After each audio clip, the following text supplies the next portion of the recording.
Friends, Kanyakumari ஸ்டைலில் வறுத்த மாவுன்னு சொன்னால் எல்லாருக்கும் தெரியாதவங்க யாருக்குமே இருக்காது மாதிரி. கன்னியாகுமரி இருக்கவங்க, திருநெல்வேலி இருக்கவங்க எல்லாருக்கும் தெரியும். வறுத்த மாவில் உள்ள எவ்வளோ ஸ்டமக் ஃபில்லியான ஹெல்த்தியான ஸ்நாக்ஸ். அது ஆக்சுவலாக அது வந்து பச்சரிசியில் செய்வாங்க. அதே கான்செப்டில் நான் வந்து கருப்பு கவுனியில் அது பச்சரிசியில் 5 ஹவர்ஸில் ஊற வச்சு மில்லுலேயோ சரி வீட்லேயோ அரைச்சிடலாம். இது அதே சேம் கான்செப்ட். இது வந்து கொஞ்சம் நேரம் நல்லா ஊறின அரிசி. இது நல்ல ஒரு 8 ஹவர்ஸ் மினிமம் 8 ஹவர்ஸ் ஊற வச்சு நல்ல காட்டன் துணியை காய வச்சுட்டு மில்லில் கொடுத்து இடியாப்பம் மாவுன்னு சொல்லி அரைச்சி வாங்கி வந்துட்டு அதே கான்செப்டில் தான் இதுக்கு தேவையான இன்க்ரீடியன்ஸ் உப்பு, சுக்கு பொடி, ஏலக்காய் பொடி, நல்லா திரும்பின பூ போல் திரும்பின தேங்காய் தான் இதுக்குள்ள இன்க்ரீடியன்ஸ் வறுத்த மாவுக்கு.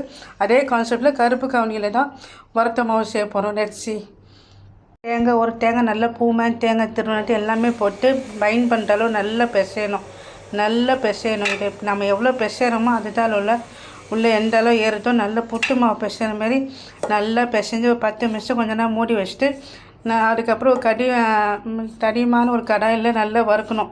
ஒரு 15 to 20 ஹவர்ஸ் மினிமம் ஒரு ஹை ஃப்ளேமில் வச்சு நல்லா வறுத்தானா நம்ம கன்னியாகுமரி ஸ்டைல் போய்ட்டு வறுத்த மாவு ரெடி ஆயிடும். ஆனால் இதே சேம் கான்செப்டில் தான் நான் கருப்பு கவுனியில் வறுத்த மாவு செய்யணும். Let's see the process.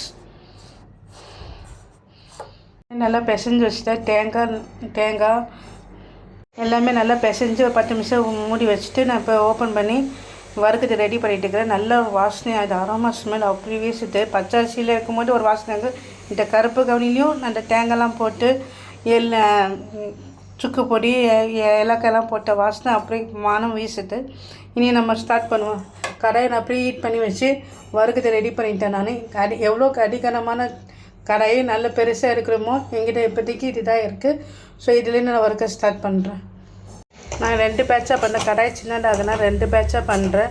ஆனால் விடாமல் கிண்டிகிட்டே இருக்கும் போது தான் அது ஒரு இது நம்ம வறுத்த மாவில் இது நமக்கு தெரிய ஒரு மணல் மாதிரி இருக்கணும். அந்த இது அதுதான் கன்சிஸ்டன்சி. அதுக்கு நம்ம கண்டுபிடிக்கிறதுக்கு வறுத்துச்சின்னு ஒரு கன்சிஸ்டன்சி கண்டுபிடிக்கிட்டு நல்லா மணல் மாதிரி இருக்கும்.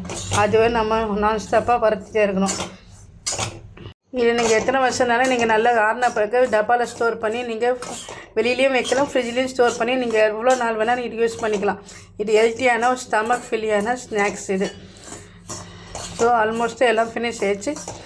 நீங்கள் இது சக்கரை வச்சோ இல்லை வாழைப்பழம் வச்சு கூட நீங்கள் சாப்பிட்லாம். Okay bye, thank you friends.